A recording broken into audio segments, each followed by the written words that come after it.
Hello students, कैसे हैं आप। आज हम अपना हिस्टोपैथोलॉजी का चैप्टर 10 करेंगे जो कि स्टेनिंग के ऊपर है, यानी कि हेमाटोजाइलिन और इओसिन स्टेनिंग के ऊपर। ये टफ चैप्टर है, साफ कहना सही रहेगा। और इसमें से एक शॉर्ट और एक लॉन्ग का मटेरियल बनता है, तो ये करना भी पड़ेगा। लेकिन आप टेक्स्ट बुक से 4 बार पढ़ लेंगे तो भी आपको समझ नहीं आएगा, और मेरे ये वाली वीडियो आप 2 बार देख लीजिए, आपको पूरा चैप्टर क्लियर हो जाएगा। एक बार आप करके देखिएगा, और मैंने इसको इतने इजी तरीके से आपको पढ़ाऊंगा कि आपको समझने में कोई दिक्कत नहीं होगी। तो आइए स्टार्ट करते हैं। जब टिश्यू सेक्शंस रेडी होते हैं तो वो कलरलेस होते हैं। इनमें अलग अलग पार्ट्स को देखना मुश्किल होता है, इसलिए इन्हें स्टेन करना ज़रूरी होता है। हेमाटोजाइलिन और इओसिन स्टेनिंग सबसे कॉमन हिस्टोलॉजिकल स्टेन है।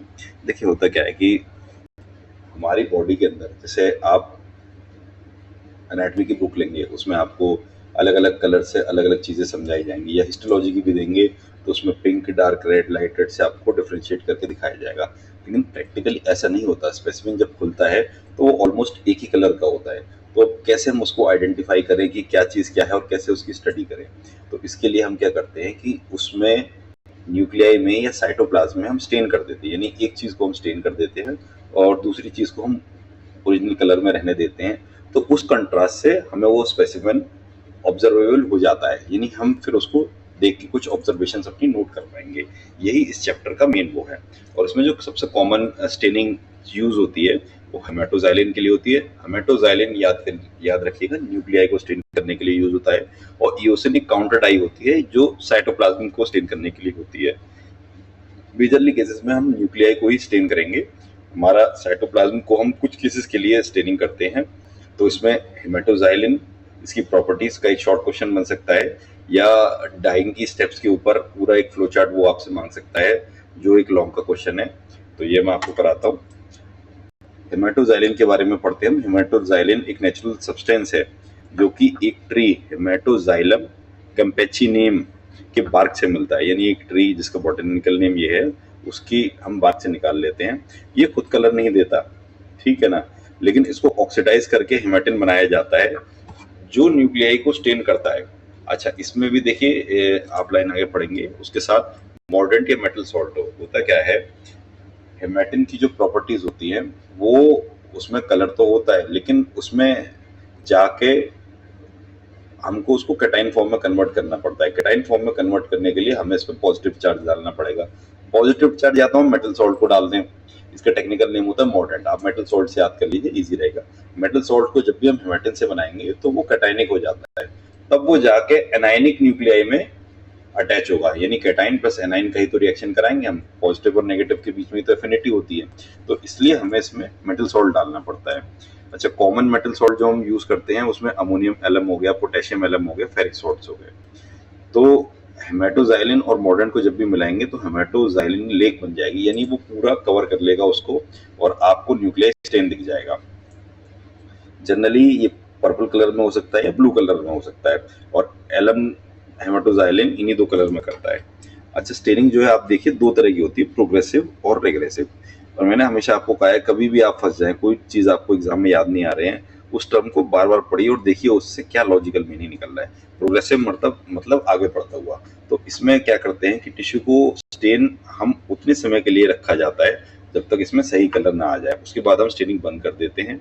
हालांकि इसमें हमें कई बार ऑब्जर्व करना पड़ता है कि ऑप्टिमम हमें कब बंद करनी है, लेकिन हम इसमें पॉजिटिव ले जा रहे हैं। और रिग्रेसिव में क्या होता है कि हम पहले उसको पूरा नीला कर देंगे या पूरा डाई से स्टेन कर देंगे, फिर जितना भी एक्सेस स्टेन होगा उसको हम निकालेंगे। एक्सेस स्टेन को जब हम निकालेंगे उस प्रोसेस को हम डिफरेंशिएशन कहते हैं। रिग्रेसिव इसलिए जरूरी है क्योंकि कई बार हमें प्रोग्रेसिव से क्लैरिटी नहीं आ पाती कि हमारा स्पेसिमेन में क्या क्या प्रॉपर्टीज है, तो इसलिए हम रिग्रेसिव भी यूज करते हैं। और प्रोग्रेसिव आपने समझ ही ली। अब प्रॉपर्टीज ऑफ हेमाटोजाइलिन देख लेते हैं। हेमाटोजाइलिन खुद से स्टेन नहीं करता, ये मैंने आपको समझा दिया था। हेमाटिन प्लस मेटेलिक सॉल्ट एक कैटायनिक डाई बनाएगा जो आयोनिक टिश्यूज को स्टेन करता है, ठीक है। पीएच के हिसाब से हेमाटिन एसिडिक या एल्कलाइन हो सकता है। फोर्थ, हैरिस हेमाटोजाइलिन रिग्रेसिव स्टेन है। ये बहुत इंपॉर्टेंट, ट्रू और फॉल्स या वन उसका है। हैरिस हेमाटोजाइलिन पे हमेशा क्वेश्चन आता है कि ये प्रोग्रेसिव है या रिग्रेसिव है।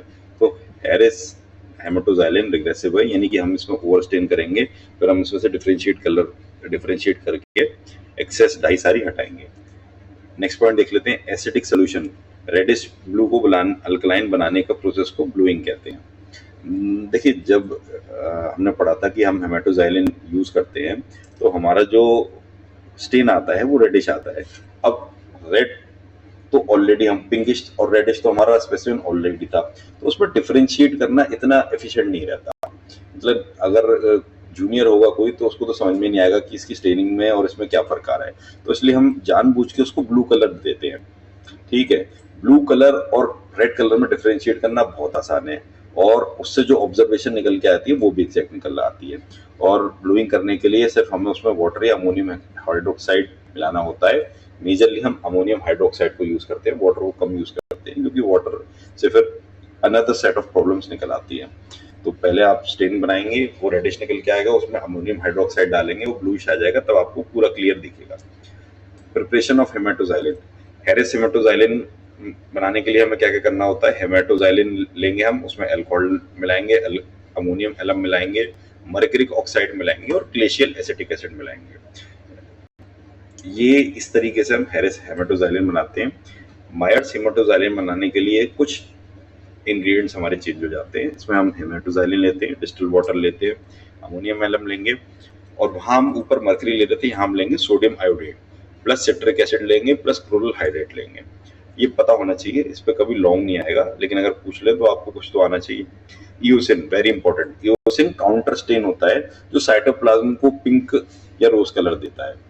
हेमाटोजाइलिन में हम न्यूक्लियर कर रहे थे, ईओसिन में हम साइटोप्लाज्म कर रहे थे। ये बात में बार बार रिपीट इसलिए कर रहा हूँ कि अगर क्वेश्चन आए और आपने ईओसिन में गलत लिख दिया, ईओसिन में आप हेमाटोजाइलिन की स्टेनिंग लिखाए, तो पूरा ही आपका आंसर गलत हो जाएगा। तो इसलिए ये सबसे मेन पॉइंट है इसका। और जो इसकी कॉमन फॉर्म होती है वो ईओसिन वाई होती है, जिसकी येलो स्टोन होती है।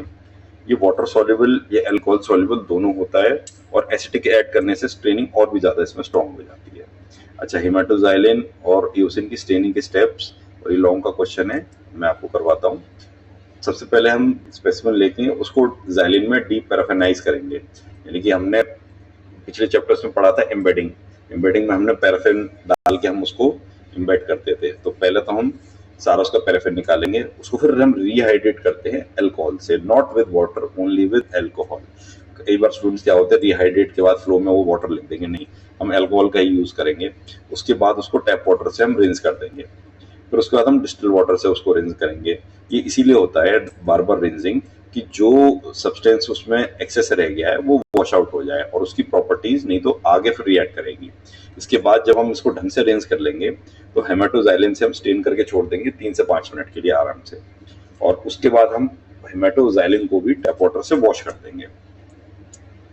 अब जब हमने हेमाटोजाइलिन से उसको स्टेन कर लिया तो हमने जनरली हम रिग्रेसिव स्टेनिंग करते हैं। तो रिग्रेसिव स्टेनिंग में क्या है, उसमें ओवर हो जाती है वो।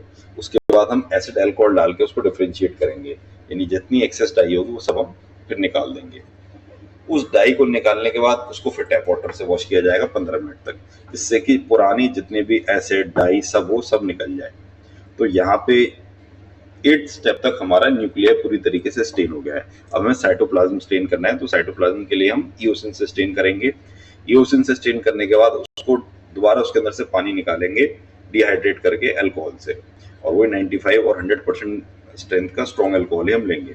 उसके बाद उसको जाइलिन में हम साफ कर देंगे, और जाइलिन से की स्टैफ साफ करने के बाद हम उसको माउंट कर देंगे पर माउंट पे।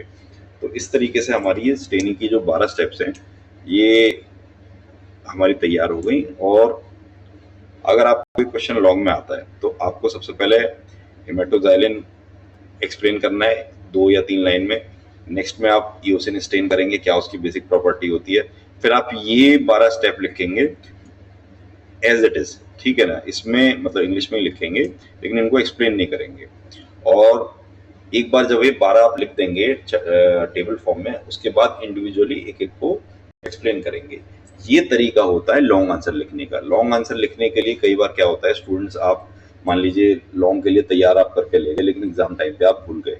तो आपको ऐसे ही लिखना है कि जो आपसे पूछा गया है उसके बारे में एक जनरल इंट्रो देना है, उसकी डेफिनेशन देनी है, फिर उसके स्टेप्स देने हैं। स्टेप्स देने के बाद उसको एक्सप्लेन करना है। ये नहीं करना है कि आपने इन्हीं 12 को लंबा लंबा करके आप लिख रहे हैं। एग्जामिनर कभी आपको नंबर नहीं देगा, एग्जामिनर को क्लियर पॉइंट्स में आंसर चाहिए होता है विद हेडिंग्स। उसके पास इतना टाइम नहीं है कि वो आपके उसमें से अपने रेलेवेंट पॉइंट्स निकाले, उसको पॉइंट्स दिख जाएंगे, वो नंबर देके आपको आगे बढ़ जाएगा। ठीक है ना, ये कुछ ट्रिक मैंने आपको बताई है जो लॉन्ग आंसर के लिए यूज करते हैं। ठीक है, कुछ प्रिकॉशंस आप अगर याद रख लें तो अच्छा होगा। इसमें क्या होता है, सेक्शन कभी भी ड्राई नहीं होना चाहिए, यानी हम उसको पूरी तरह ड्राई नहीं होने देंगे, नहीं तो वो खराब होना चालू हो जाएगा। और हेमेटोजाइलिन को हर बार फिल्टर करना है जिससे कि उसमें कोई भी रेजिड्यू ना आए, नहीं तो वो रेजिड्यू स्पेसिमेन से चिपक जाएगा। और अल्कोहल और जाइलिन फ्रेश होनी चाहिए, यानी कि एक बार जो स्टेनिंग में अल्कोहल यूज हुआ वो आपको दोबारा यूज नहीं करना है, उसको वहीं यूज करके खत्म करना है। ठीक है, इस चैप्टर की समरी देख लेते हैं। हेमेटोजाइलिन न्यूक्लियाई को स्टेन करता है मेटेलिक सॉल्ट के साथ। यूसिन साइटोप्लाज्म को स्टेन करता है। रिग्रेसिव स्टेनिंग यूज होती है, इसमें हम ओवर स्टेन करते हैं फिर उसको डिफरेंशिएट करते हैं।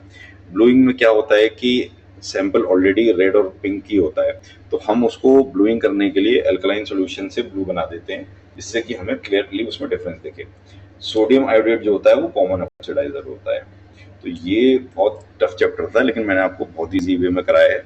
आपको अगर मेरी मेहनत कुछ अच्छी लग रही है, कि लग रहा है कि हाँ ये पढ़ के आप पास हो जाओगे और आपको अब अपना कोर्स इतना डिफिकल्ट नहीं लग रहा है, तो मेरे कंटेंट को शेयर करिए ज़्यादा से ज़्यादा, जिससे कि जो लोग फंसे हुए हैं, जो स्टूडेंट्स फंसे हुए हैं, उनको आसानी हो। Thank you.